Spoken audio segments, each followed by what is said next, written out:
استاد محترم، میرا آپ سے سوال ہے کہ سفر کی حالت میں قضا ہونے والی نمازوں کی قضا کیسے کر جاتی ہے؟ یاد رکھیے گا کہ اس حوالے سے شرعی مسئلہ یہ ہے کہ اگر سفر کی حالت میں نماز قضا ہوئی تو چونکہ سفر میں ہم نے قصر نماز پڑھنی ہوتی ہے، تو سفر کی حالت میں قضا ہونے والی نماز کو اگر سفر میں پڑھ رہا ہے تب بھی قصر ہی پڑھے گا،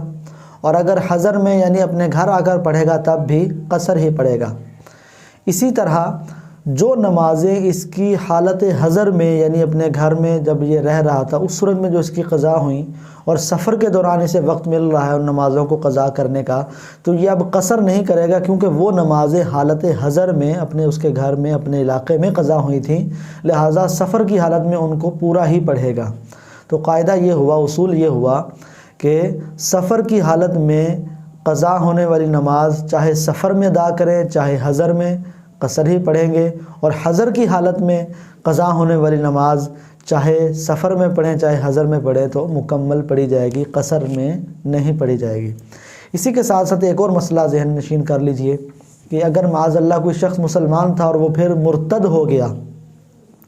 اور زمانہ ارتداد میں جو اس کی نمازیں قضا ہوئی ہیں تو ان قضا نمازوں کی ادائیگی اس کے ذمہ لازم نہیں ہے، کیونکہ وہ دائرہ اسلام سے اتنے عرصے کے لیے خارج تھا۔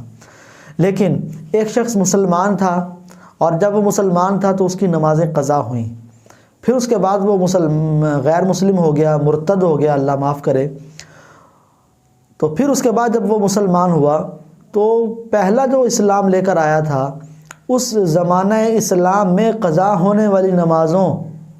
کی ادائیگی اس پر قضا کی صورت میں لازمی ہوگی، وہ نمازیں اس کی معاف نہیں ہوگی۔ البتہ زمانہ ارتداد میں قضا ہونے والی نمازیں